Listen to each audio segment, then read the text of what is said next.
Toute cette dissolution des Nations Unies, il semble que cela ait commencé il y a plus de, disons, au moins 30 ans. Vous avez mentionné plus tôt le Premier ministre du Canada. Il a fait ce commentaire à Davos. J'ai trouvé cela intéressant, car il a plus ou moins qualifié le soi-disant ordre international fondé sur des règles de supercherie.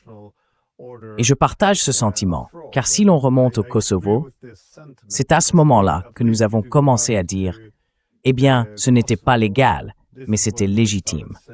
L'hypothèse était que la légitimité reposait sur une justification libérale, démocratique ou humanitaire. En d'autres termes, nous disions que le droit international est suprême. Cependant, parce que nous sommes les champions de la démocratie libérale, nous nous permettons d'invoquer les droits de l'homme et la démocratie pour nous octroyer le droit d'y déroger. Pas les Chinois, ni les Russes, ni d'autres. Seulement nous. C'est en quelque sorte la prérogative exclusive de l'Occident politique.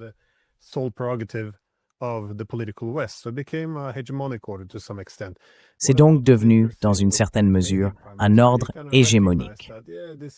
Ce que j'ai trouvé intéressant avec le Premier ministre canadien, c'est qu'il a en quelque sorte reconnu que oui, il s'agissait d'une politique très sélective. Et encore une fois, le dénominateur commun n'était pas les droits de l'homme, mais le pouvoir de l'Occident politique. Il semble donc penser que nous ne devrions pas seulement nous concentrer sur ce que fait Trump en ce moment, mais sur le contexte plus large. Pendant ce temps, les Européens se prosternent vraiment devant Trump ici. Ils semblent s'incliner et obéir à ses ordres.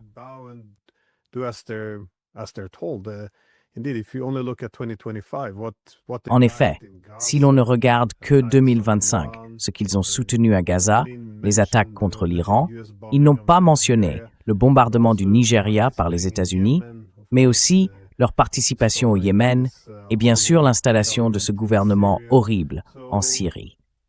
Ainsi, il ne semble pas qu'ils souhaitent revenir au droit international, mais plutôt à cet ordre international fondé sur des règles où l'Occident politique est l'entité qui s'exempte elle-même de la loi.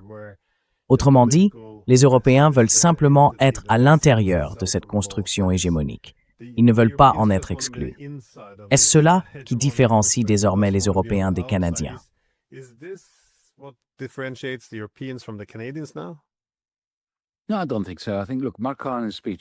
Non, je ne pense pas. Écoute, le discours de Mark Carney était très intéressant, très bien rédigé et bien prononcé. Et comme tu l'as dit, il a effectivement dit des choses qu'aucun centriste libéral n'avait encore dites jusqu'à présent. Mais au final, je ne vois pas vraiment de différence entre lui, entre le Canada, la Grande-Bretagne ou la France. L'hypocrisie suinte de tous les pores de leur peau, y compris de celle de Mark Carney. Tu sais, pour une autre raison, sans rapport avec cette discussion entre toi et moi. Juste avant que nous nous connexions, je prenais des notes, je relisais très attentivement pour la deuxième fois le discours de Mark Carney, et je prenais quelques notes. Si tu veux bien, laisse-moi te lire quelque chose que j'ai écrit ici.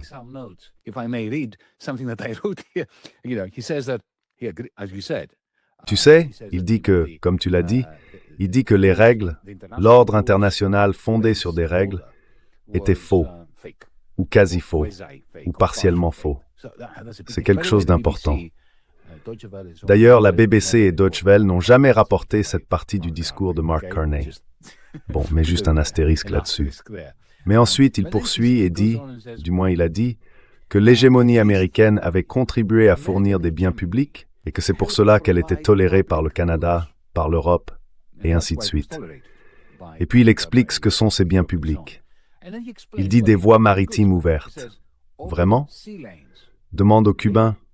Ont-ils jamais eu des voies maritimes ouvertes? Et ensuite il dit un système financier stable. Quoi? A-t-il oublié 2008? A-t-il oublié les armes de destruction financière massive qui n'étaient pas une aberration?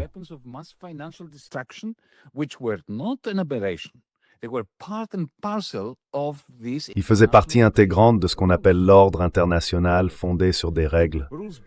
Enfin, soi-disant fondé sur des règles. Tout le consensus de Washington, tu sais, reposait sur la financiarisation. Alors dire que les Américains nous fournissaient des biens publics, y compris un système financier stable, La seule chose que le système financier n'était pas, avant 2008, ou même 2015-2016, quand Trump est arrivé, c'était stable. C'était un déséquilibre totalement instable. Et ensuite, il parle de sécurité collective. Vraiment, a-t-il déjà parlé à des Irakiens ou à des Afghans? Tu sais, des millions de morts. Et les Libyens alors, ils ont détruit ce pays. D'accord, il y avait un tyran là-bas, M. Kadhafi.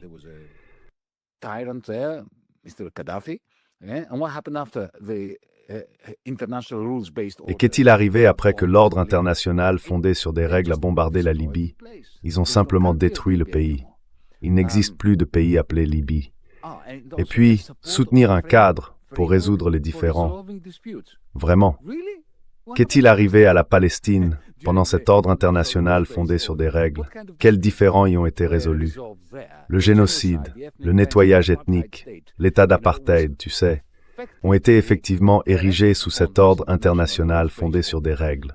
Donc tu vois, même le grand discours de Mark Carney est truffé d'hypocrisie. Et qu'est-ce qu'il propose de faire?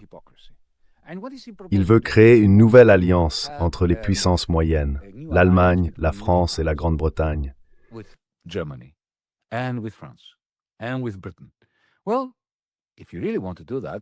Eh bien, si vous voulez vraiment faire cela, commencez par un processus de paix pour l'Ukraine. Où est votre processus de paix pour l'Ukraine?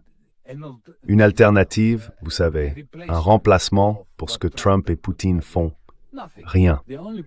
La seule idée qu'ils ont à propos de l'Ukraine, c'est qu'il faudrait trouver plus d'armes pour l'Ukraine afin de continuer à tuer des Ukrainiens et des Russes. Dans cette reproduction de la Première Guerre mondiale, avec des drones qui tuent des milliers de personnes sans qu'aucune issue ne soit en vue. Et que dire de la proposition de M. Carney sur la Palestine? Que propose-t-il à propos de la Palestine? Rien. Vous savez, il va se rétracter. Il a prononcé un excellent discours.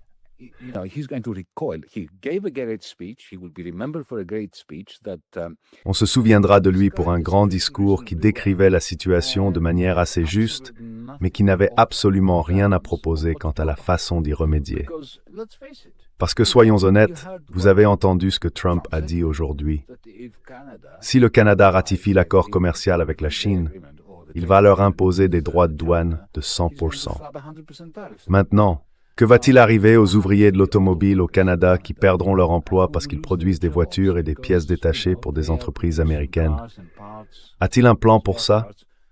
Va-t-il investir, faire venir BYD pour remplacer Ford et General Motors? Non, il n'a aucun plan de ce genre.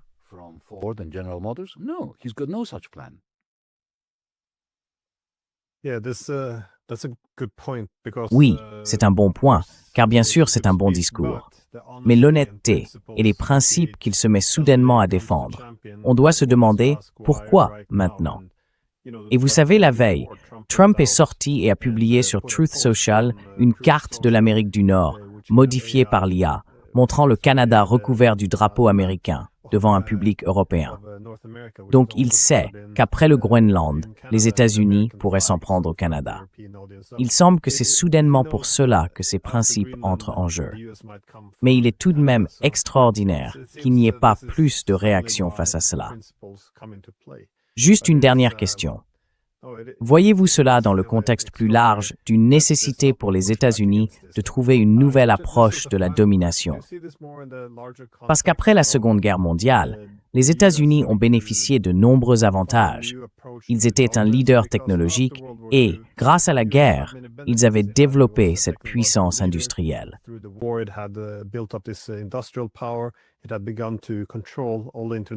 Il avait commencé à contrôler toutes les voies maritimes internationales. Il affirmait son emprise sur une grande partie des ressources naturelles d'Arabie saoudite et d'autres régions. Il jouait un rôle clé dans les institutions financières, la Banque mondiale, le FMI, et bien sûr, le monde avait alors adopté le dollar comme monnaie de réserve mondiale. C'était donc l'hégémon économique. À cet égard, un système économique libéral est une bonne chose lorsque l'on est l'hégémon, un peu comme la Grande-Bretagne au XIXe siècle, car cela permet d'intégrer le monde sous sa propre administration. Mais ce que nous voyons aujourd'hui, c'est le désespoir des États-Unis. Toutes ces guerres, ces guerres économiques? Cela découle-t-il de leur incapacité à rivaliser avec la Chine et plus largement de l'épuisement des États-Unis, comme on le constate avec leurs dettes? En somme, c'est un effort désespéré pour rebattre les cartes, élaborer un nouveau système, n'importe quoi qui permettrait de remettre les États-Unis sur le trône.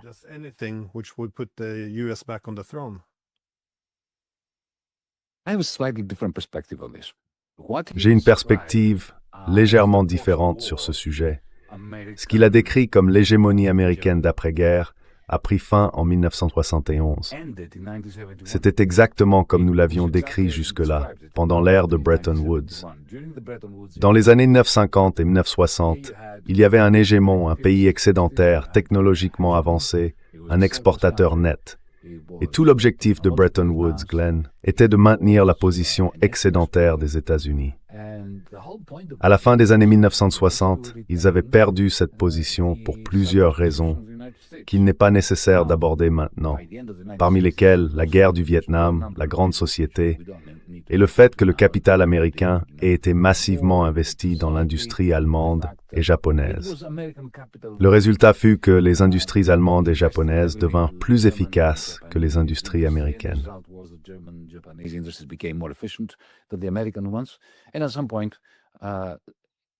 Et à un certain moment, surtout avec la guerre du Vietnam, tu sais, au final, le système de Bretton Woods n'était plus viable, car il reposait sur l'idée que l'Amérique serait un pays excédentaire et qu'elle dollariserait la Grande-Bretagne, l'Europe et le Japon, afin de leur permettre de continuer à acheter les exportations nettes des États-Unis.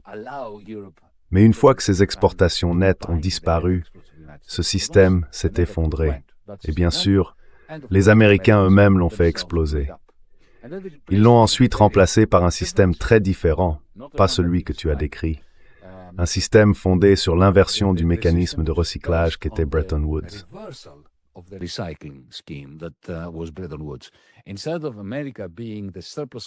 Au lieu que l'Amérique soit le pays excédentaire recyclant ses surplus, ce furent l'Europe et l'Asie, le Japon en particulier, puis plus tard la Chine, qui disposèrent des excédents. Ce qui s'est passé, c'est que les États-Unis se sont retrouvés avec un déficit et ils ont utilisé ce déficit pour créer une demande globale en Europe, au Japon puis en Chine, en leur envoyant des reconnaissances de dette, appelées dollars. Ces dollars ont ensuite été rapatriés à New York et se sont transformés en trois choses. Des obligations d'État, autrement dit le financement du gouvernement fédéral américain, ensuite des actions que les étrangers étaient autorisés à acheter, et troisièmement, principalement de l'immobilier, ce qui a fait de Donald Trump ce qu'il est devenu.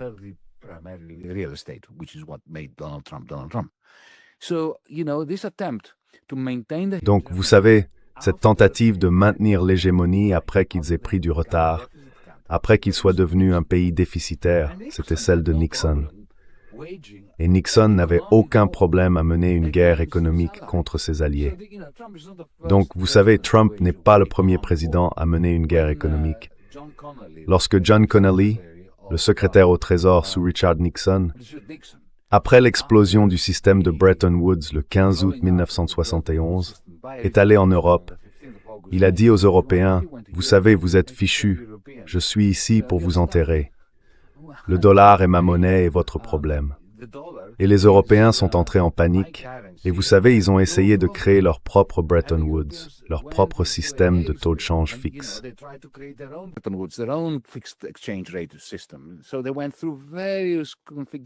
Ils ont donc expérimenté différentes configurations d'un régime de taux de change fixe, et ils ont échoué avec le serpent monétaire européen, puis avec le mécanisme de taux de change européen.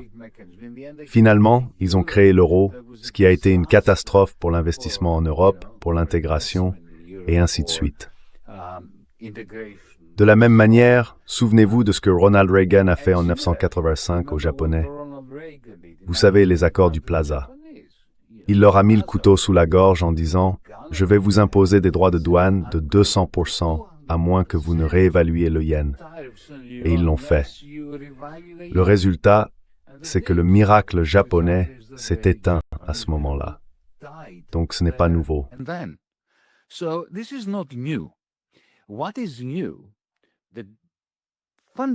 Qu'y a-t-il de nouveau? La différence fondamentale entre le choc Nixon et le choc Trump, c'est la Chine. Car lorsque Nixon surprenait ses alliés de la manière que je viens de décrire, il n'existait pas de système économique concurrent. Il y avait bien l'Union soviétique, mais elle était déjà en déclin. Dès la fin des années 1960 et le début des années 1970, il était clairement évident que le système économique soviétique n'avait pas la capacité de rivaliser en matière de progrès technologique, d'exportation et de tous les éléments qui comptent sur les marchés financiers et les marchés en général. Mais Trump tente de créer un nouveau choc Nixon dans un contexte où la Chine progresse de façon exponentielle, déjà 2 ou 3 fois plus grande que l'industrie américaine.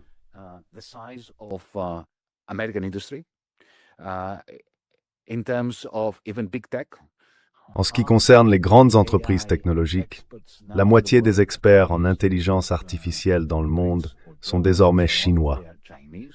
Ce ne sont ni des Britanniques, ni des Allemands, ni qui que ce soit d'autre. Ce sont des Chinois. En matière d'énergie verte, nous constatons déjà une réduction de la dépendance aux combustibles fossiles et une expansion massive des énergies renouvelables, dont l'Europe, et particulièrement l'Amérique de Trump, se détourne.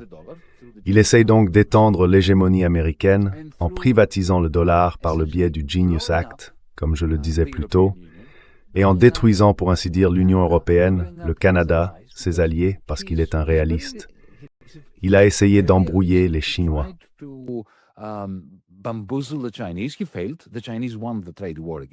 Il a échoué. Les Chinois ont gagné la guerre commerciale contre lui. Il y a déjà effectivement succombé. En avril, vous verrez qu'il y aura une rencontre entre Trump et Xi, et ils prolongeront la trêve. Et je pense qu'ils continueront à la prolonger parce que les États-Unis ont plus besoin de la Chine que la Chine n'a besoin des États-Unis. En ce qui concerne les terres rares, un certain nombre de matériaux essentiels aux intérêts américains et aux complexes militaires américains. Ce qu'il dit, c'est « Très bien, je vais tirer le maximum de mes alliés et je vais coexister avec les Chinois. »